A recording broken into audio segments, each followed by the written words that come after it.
안녕하세요. 샬롬 공동체 식구 여러분. 이번에 두려움의 시대를 이긴 그리스도인이라는 제목으로 강의를 맡은 예수소망교회 박인조 목사입니다. 코로나19로 인해서 직접 얼굴을 보며 함께 이야기를 했으면 좋았을 텐데 그렇게 하지 못해 아쉬움이 참 많지만 이렇게 온라인을 통해서도 영적인 소통 또 주께서 주시는 귀한 음성을 듣는 소중한 시간이 되었으면 좋겠습니다. 먼저 함께 기도하겠습니다. 하나님 은혜를 감사합니다. 귀한 시간 저희를 불러주셔서 함께 주의 말씀을 생각하며 이 시대 가운데 어떻게 그리스도인으로서 또 아름다운 노년의 삶을 살지에 대해 생각할 수 있도록 기회를 주시니 주님 은혜를 감사합니다. 우리가 만나는 수많은 어려움들 속에서 아름답게 믿음을 지키며 또 하나님이 기뻐하시는 거룩한 성도로서의 삶을 살아가는 귀한 결심이 있는 이 시간이 될 수 있도록 인도해 주옵소서. 귀한 신앙의 인물들의 삶의 모범을 통해 우리가 어떻게 삶을 살아야 될지를 또한 깊이 알고 깨닫는 그리고 그를 따라 실천해가는 우리의 삶이 있는 귀한 시간이 될 수 있도록 하나님 이 시간 우리 모두를 붙들어 주옵소서. 주 예수 그리스도의 이름으로 간절히 기도드립니다. 아멘. 2020년부터 시작된 코로나19의 상황이 올해 2021년에도 그대로 이어지고 있습니다. 최대한 외출을 자제하다 보니 집에 있는 시간이 길어졌고 또 잠시 밖에 나가는 경우에도 내내 마스크를 써야 해서 불편함이 너무나도 큽니다. 자녀를 비롯해 가까운 지인들도 자유롭게 만나지 못하고 있습니다. 사회적인 거리두기 지침에 의해서 사적인 모임을 5명 이상 하지 못하다 보니 참 불편함이 너무 큽니다. 요즘 한참 봄꽃 구경을 할 수 있는 좋은 날들인데도 마음껏 기분을 즐기기가 어려운 현실입니다.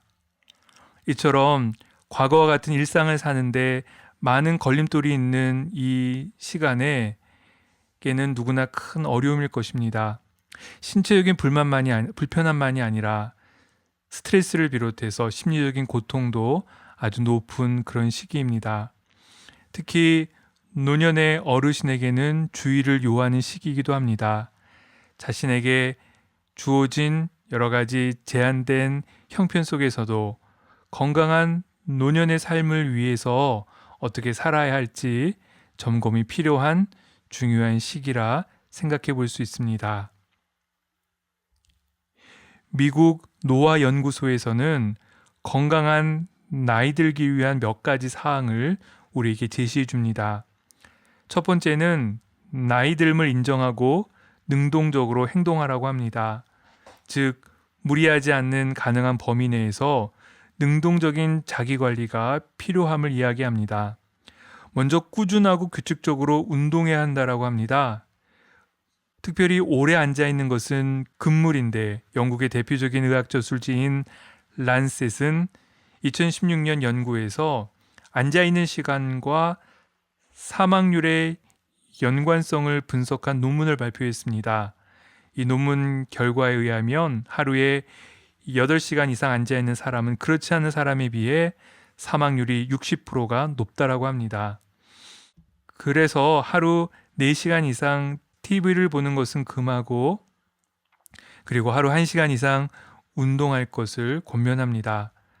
혹시 밖에 나가기가 어렵다면 실내에서라도 자주 일어나 움직여야 합니다. 운동과 함께 건강한 식습관을 가져야 하는데 소식을 통한 적정 체중을 유지하는 것이 중요하다고 말합니다. 그리고 정확한 의학 지식을 알아가고 그에 따라 실천하는 것, 실행하는 것이 중요한데 동네 의사와 가까이 지내라고 전문가들은 이야기합니다. 둘째는 사람들과의 관계를 지속적으로 챙기는 것입니다. 가장 좋은 노화, 성공적인 노화는 만성질환을 잘 조절하며 건강을 챙기는 것과 함께 가족을 비롯한 사람들과의 관계를 잘 유지하는 데 있습니다. 요즘처럼 사람을 직접 만나기 어려운 시기에는 더욱 신경을 써야 합니다. 특히 후회하지 않는 삶을 위한 준비에 있어서도 관계 문제는 중요한 과제입니다. 이것을 위해 머뭇거리거나 미루지 말고 먼저 감사하다는 말, 감사를 표현하는 것이 가장 좋은 방법이라고 합니다. 내가 죽은 후를 생각했을 때에도 내가 죽은 후에 나를 어떤 사람으로 기억할지를 의식하며 나의 말과 행동에 주의를 기울인다면 좋은 관계를 유지하는데 큰 도움을 받을 수 있습니다. 셋째는 나이에 맞게 자신의 일상을 사는 것입니다. 너무 젊은 사람과 보조를 맞추려고 무리하거나 현대적인 트렌드를 쫓아가려고만 해서는 안 된다고 합니다. 본인만의 일을 정하고 반복적이고 규칙적으로 꾸준히 실행하는 것이 중요합니다. 요즘 소외불안 증후군이라고 해서 일명 포모 증후군이라는 것에 대해서 사람들이 말합니다. 즉, 사람들 사이에서 소외되지 않으려고 정신없이 쫓아가고 흉내내는 것을 가리키는 증상들입니다. 자신의 삶을 사는 것이 중요합니다. 이를 위해서 하고 싶고 좋아하는 일인 버킷리스트를 만들어 성취해보는 것이나 또 반대로 하고 싶지 않고 싫은 일의 목록인 너킷리스트를 정해 피해보는 것도 하나의 방법입니다. 지금까지 코로나19 시대의 건강한 노년을 위해 필요한 몇 가지 지침을 살펴보았습니다. 사실 이 시기가 두려운 것은 무엇보다 코로나 바이러스에 전염되어서 고통을 겪거나 죽을 수 있기 때문입니다. 남녀노소, 지역이나 인종을 가리지 않고 이 눈에 보이지 않는 바이러스에 전염되어 많은 사람이 죽고 있기에 전 세계가 긴장합니다. 모든 노력을 다해 백신을 만들고 최대한 서둘러 백신을 접종하려는 이유도 거기에 있습니다. 그런데 점차 죽음의 두려움만 아니라 그로 인해 나타나는 여러 문제들이 우리를 괴롭힙니다. 대표적인 것이 바로 혐오입니다. 뉴스를 통해서 들으셨겠지만 미국에서 나타나고 있는 아시아계인들에 대한 폭력과 살인과 같은 것이지요. 최근 미국 애틀란타에서 아시아계 혐오 범죄로 한인 여성 4명이 사망한 사건이 있었습니다. 2020년 흑인 조지 플로이드 사망 사건은 경찰의 폭력 집행으로 문제가 되었습니다. 경찰에 아프리카계 미국인과 또 소수민족에 대한 폭력적인 행동에 대한 항의를 불러일으켰지요. 서로가 서로를 믿지 못하고 특정한 대상에게 책임을 돌리고 적대시하거나 폭력을 행사하고 심지어 죽이기까지 하니 어쩌면 이것이 코로나 바이러스 감염에 의한 죽음보다 더 우리의 삶을 망가뜨릴지 모릅니다. 이런 시대에 우리 그리스도인은 어떻게 살아야 할까요?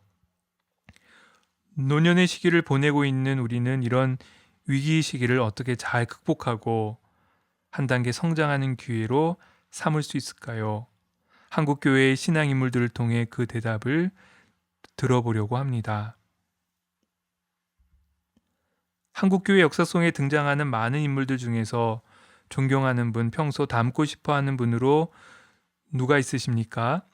이 질문을 저 자신에게 해보니 떠오르는 인물들 중에 주기철 목사님, 손양원 목사님, 또 장기려 박사님 같은 많은 분들이 생각났습니다. 이분들의 공통점은 무엇일까요?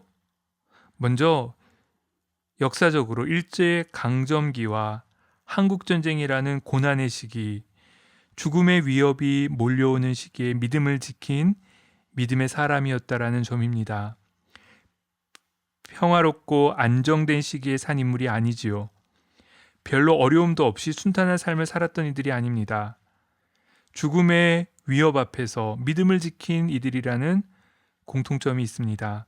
그래서 이분들의 삶을 조망해 보면 두려움의 시대를 사는 그리스도인의 모습에 대해 몇 가지 키워드를 발견할 수 있습니다. 그 첫 번째 키워드는 기도입니다.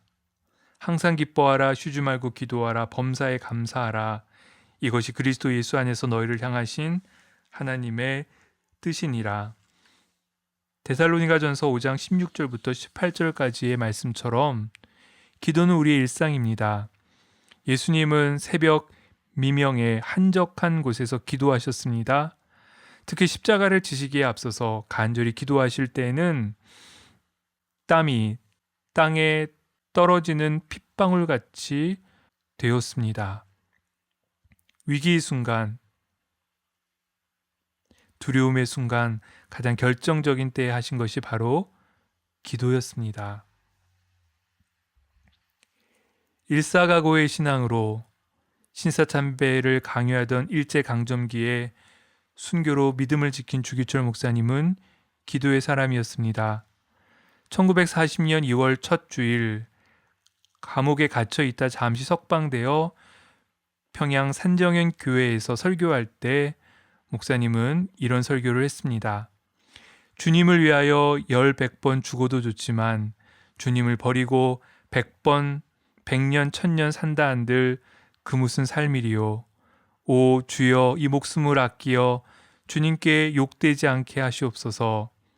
이 몸이 부서져 가루되어도 주님 계명을 지키게 하시옵소서.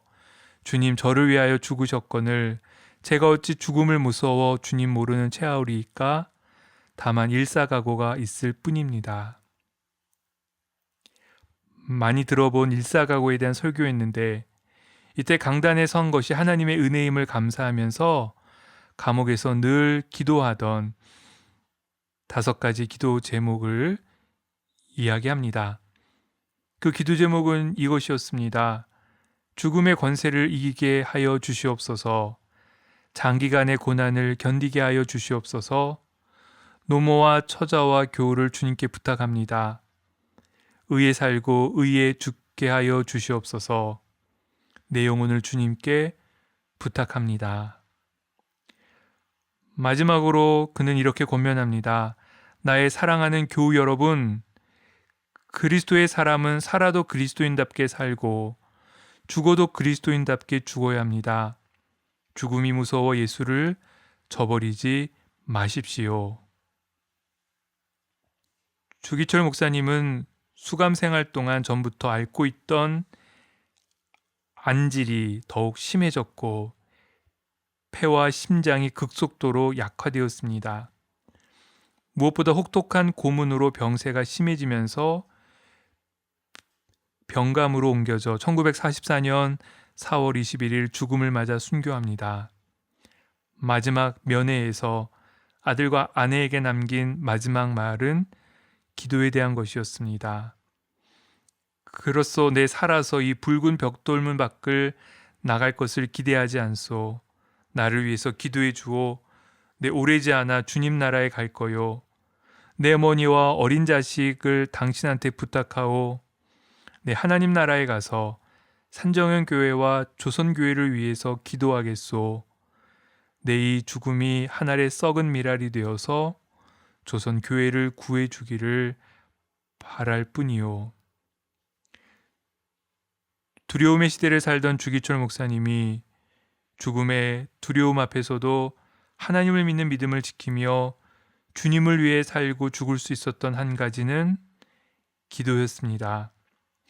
목사님은 내일 또 내년은 내 것이 아님을 강조하면서 일찍 일어날 때 충분히 기도하고 집을 나가 모든 일을 하고 밤에 침상에 누울 때에도 기도로 준비하고 누우라고 합니다. 기도야말로 두려움의 시대를 사는 그리스도인이 잊지 말아야 할 핵심 요소입니다. 두 번째 키워드는 감사입니다. 두려움과 위기의 시기에 사람들이 보이는 반응은 다양합니다. 그런데 그런 위험이 내게 영향을 미치지 않는다면 사람들은 아무리 심각한 문제에도 크게 신경 쓰지 않습니다. 하지만 그것이 나의 문제일 때는 확연히 달라지지요. 예민해져 쉽게 화를 내거나 아주 불안해합니다. 사도 바울은 복음을 전하는 중에 자주 감옥에 갇혔습니다.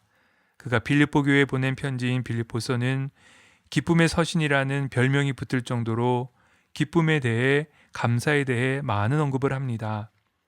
그런데 이 편지는 그가 감옥에 있으면서 쓴 편지였습니다. 그는 감옥에 있는 것조차도 복음을 전하는 데 큰 유익이 되었기에 감사하다라고 고백합니다. 두려움의 시대를 이긴 그리스도인의 삶의 모습입니다. 일제강점기에 신사참배 반대에 1940년부터 옥고를 치르고 한국전쟁에서는 공산당의 총살당에 순교한 손양원 목사님, 이 손양원 목사님에게서 두려움의 시대를 산 그리스도인의 감사를 읽을 수 있습니다. 일제강점기인 1943년 9월 25일 광주 형무소에서 아버지에게 쓴 편지에 이런 한시를 적어 보냅니다. 본가를 멀리 떠나 옥중에 들어오니 깊은 밤 깊은 옥에 깊은 시름도 가득하고 밤도 깊고 옥도 깊고 사람의 시름도 깊으나 주와 더불어 동거하니 항상 기쁨이 충만하도다. 옥중고생 4년도 많고 많은 날이나 주와 더불어 즐거워하니 하루와 같구나. 지난 4년 평안히 지켜주신 주님, 내일도 확신하네. 여전한 주님. 더불어 못된 아들의 죄를 바다와 같이 널리 용서해 주시길 빈다며 날마다 이렇게 아버지를 위해 기도하고 있다라고 이 편지에서 적습니다. 하나님이시여 나의 육신의 아버지는 비록 죄악 세상을 보는 눈은 어두워졌을지라도 하늘의 영광을 보는 눈은 더욱 밝게 하옵시고 또한 인간의 음성을 듣는 귀는 멀어졌을지라도 주의 음성을 듣는 귀는 밝게 하여 주십시오. 걸어다니는 다리는 약해졌으나 날마다 에덴 낙원에 걸어가서 기뻐하게 하시고 그래서 인간과의 교제 대신에 하나님과 더불어 영적 생활과 이 세상을 멀리 떠나 지상에서 천국을 살아가는 사람이 되게 하여 주시기를 간절히 비옵니다. 자신의 삶을 비관하거나 아버지에 대한 걱정에 안절부절하지 못하는 모습이 아니라 차원 높은 감사로 이 두려움의 시간을 감당했던 것을 알 수 있습니다. 그리고 우리가 너무도 잘 알듯이 두 아들 23세의 동인과 18세의 동신은 좌우익의 갈등 속에 총에 맞아 숨집니다. 이 고통의 시간을 이긴 힘도 감사였습니다. 손양원 목사님은 두 아들의 장례식에서 다음 10가지 감사의 기도를 합니다. 나 같은 죄인의 혈통에서 순교의 자식들을 나오게 하셨으니 하나님께 감사합니다.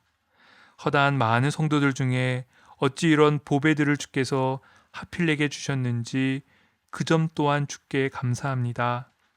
삼남 삼녀 중에서 가장 아름다운 두 아들 장자와 차자를 바치게 된 나의 축복을 하나님께 감사합니다. 하나들의 죽음도 귀하다 하거늘 하물며 두 아들의 순교일이요 하나님 감사합니다. 예수 믿다가 누워 죽는 것도 큰 복이라 하거늘 하물며 전도하다 총살 순교 당함이리요 하나님 감사합니다. 미국 유학 가려고 준비하던 내 아들 미국보다 더 좋은 천국 갔으니 내 마음 안심되어 하나님 감사합니다. 나의 사랑하는 두 아들을 총살한 원수를 회개시켜 내 아들로 삼고자 하는 사랑의 마음을 주신 하나님께 감사합니다. 내 두 아들의 순교로 말미암아 무수한 천국의 아들들이 생길 것이 믿어지니 우리 아버지 하나님께 감사합니다. 이 같은 역경 중에서 이상 8가지 진리와 하나님의 사랑을 찾는 기쁜 마음, 여유 있는 믿음 주신 우리 주 예수 그리스도께 감사합니다. 끝으로 나에게 분수에 넘치는 과분한 큰 복을 내려주신 하나님께 모든 영광을 돌립니다. 위기와 고통의 순간에는 우리의 시선과 생각이 좁아져 눈앞의 것밖에 보지 못합니다. 마음은 불안과 두려움에 휩싸이고 바른 선택과 결정에도 장애가 생깁니다. 이때 나의 마음의 눈과 생각을 열어주는 것이 바로 감사입니다. 감사야말로 두려움의 시대를 사는 그리스도인이 생각해야 할 핵심 키워드입니다.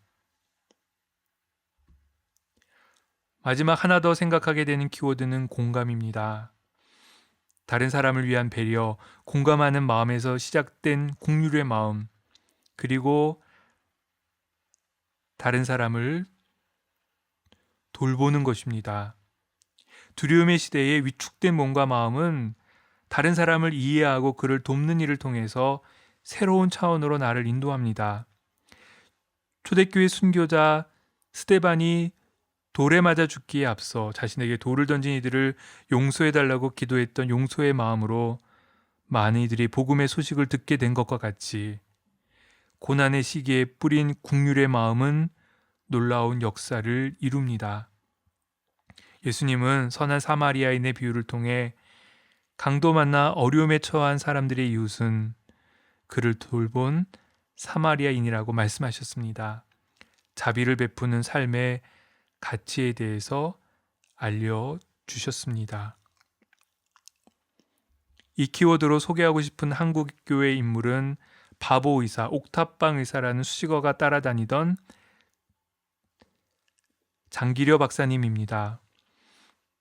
평양의과대학 외과 교수로 재직하던 중 한국전쟁의 부산으로 피난합니다. 그해 1950년 겨울부터 피난민들을 위해 천막을 치고 무료 진료를 시작하여 부산 영도에 복음병원을 세웁니다. 박사님은 육신의 생명만 살리는 의사가 아니라 예수 그리스도 안에서는 영원한 생명을 전하는 사명을 감당하기 위해 전심을 다했습니다. 그래서 하나님을 바르게 섬기지 않고 자신의 이익을 위해 하나님을 이용하거나 하나님 아닌 것들을 섬기는 것에 대해서 항상 경계했지요. 그런 마음에 자신의 성공과 편안함을 멀리하고 더욱 가난한 이웃을 위해 자신의 모든 것을 내어주려 했던 것입니다. 그가 성경 공부 모임에서 한 말입니다. 우리에게 생명이 있는지 없는지 또한 사랑을 통해서 시험할 수 있습니다. 잘 죽는 자가 잘 사는 자입니다. 다른 사람을 위해서 자기의 목숨을 버리는 자만이 영원한 생명을 소유한 사람입니다.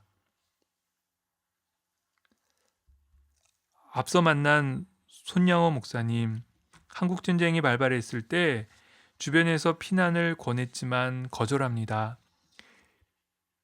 병들어 행동이 자유롭지 못한 한센병 환자들을 두고 혼자 피할 수 없다는 이유에서였지요. 국률의 마음입니다. 이들을 두고 도망가면 이들을 누가 돌보겠느냐는 걱정과 주님 품이 아닌 세상에서는 완전한 피난처가 없음을 알았기에 그는 그렇게 행동했던 것이지요. 목사님은 갑자기 순교자가 되는 법은 없으니 잘 준비해야 한다면서 먹고 마시는 것도 주를 위해 또 다른 사람을 높이지 말고 주님만 높이다가 죽는 자가 되자고 권면합니다. 1949년 5월 8일 서울 신수동 성결교회 부흥회 기간 중에 쓴 일기에 다음과 같이 적고 있습니다.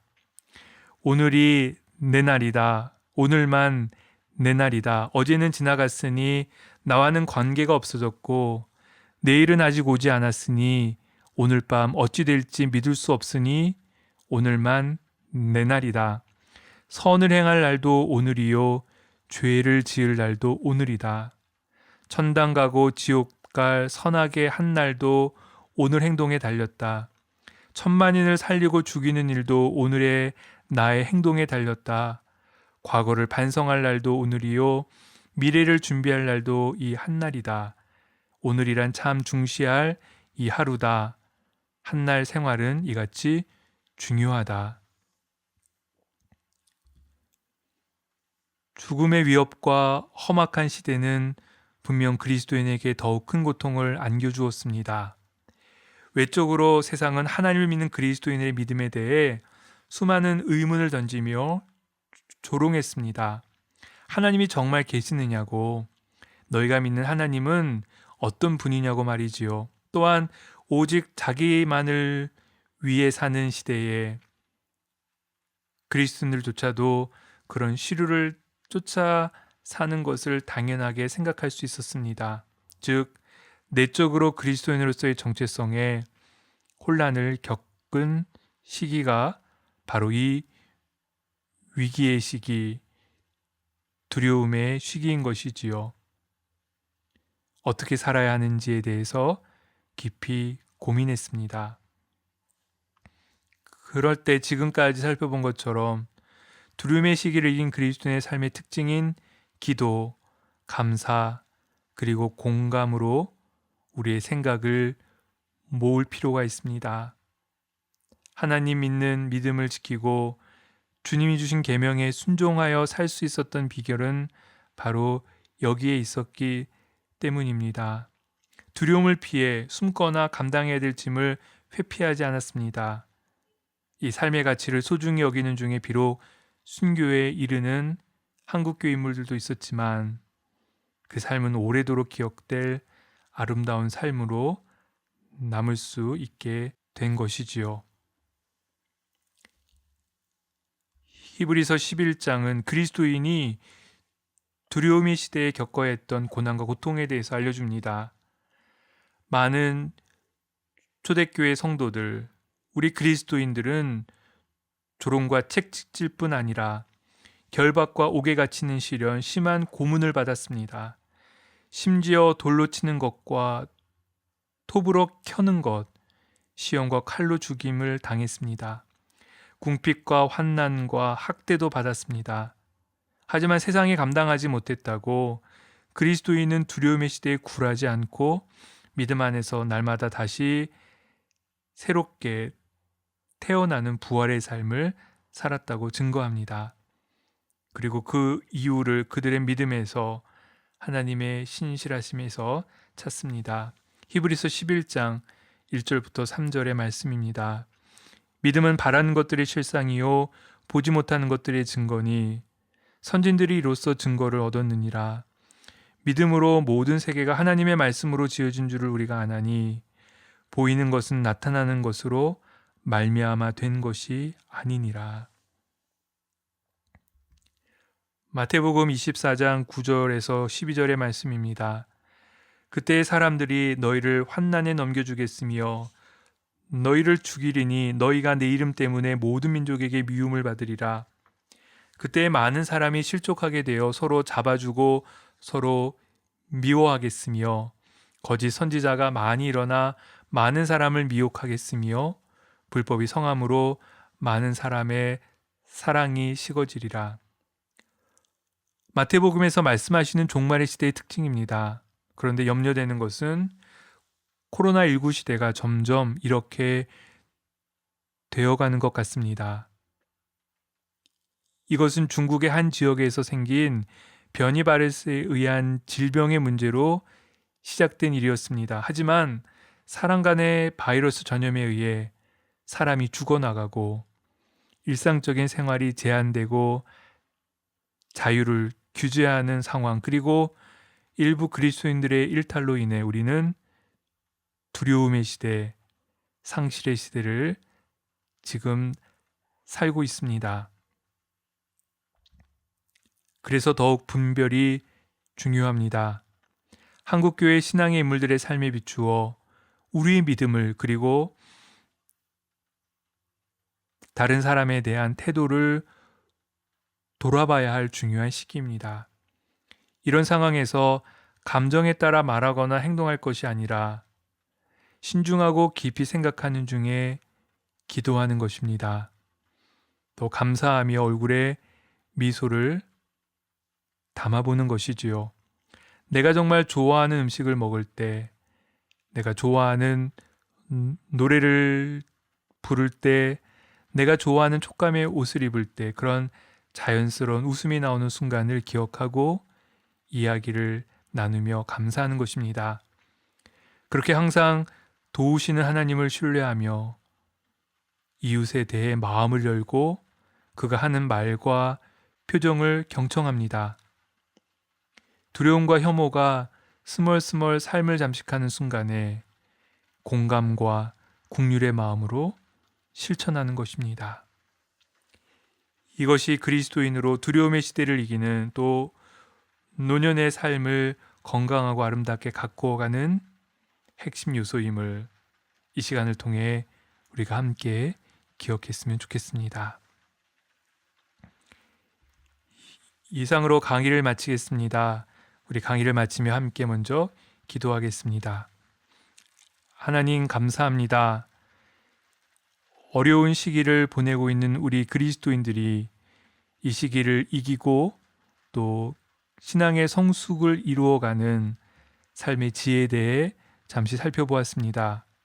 한국교회 신앙인물들의 삶의 모범을 통해서 기도에 대해, 감사에 대해, 그리고 공감의 마음에 대해 깊이 생각해 보았는데, 우리의 삶에도 그러한 모습들이 매 순간 일어날 수 있도록 하나님 붙들어 주옵소서. 근심하고 걱정하기 전에 먼저 주님 앞에 나와 기도하게 하시고, 여러 어려움으로 인해 불평과 불만이 가득하는 중에도 하나님의 신실하심을 기억하며 감사의 고백을 하나 둘 더욱 늘려가게 하시고, 그리고 주변 사람들을 돌아보며 그들의 말에 귀 기울일 수 있는 귀한 마음을 우리에게 허락해 주시기를 간절한 마음으로 소망합니다. 이 어려운 시기 그리스도인으로서 이 두려움의 시대를 온전히 이기고 또 노년의 삶을 아름답게 가꾸어가는 우리 모두가 될 수 있도록, 우리 모든 샬롬 공동체 식구들이 될 수 있도록 하나님 저희를 붙들어 주옵소서. 이 모든 것 주 예수 그리스도의 이름으로 간절히 기도드립니다. 아멘. 예, 지금까지 경청해 주셔서 감사합니다.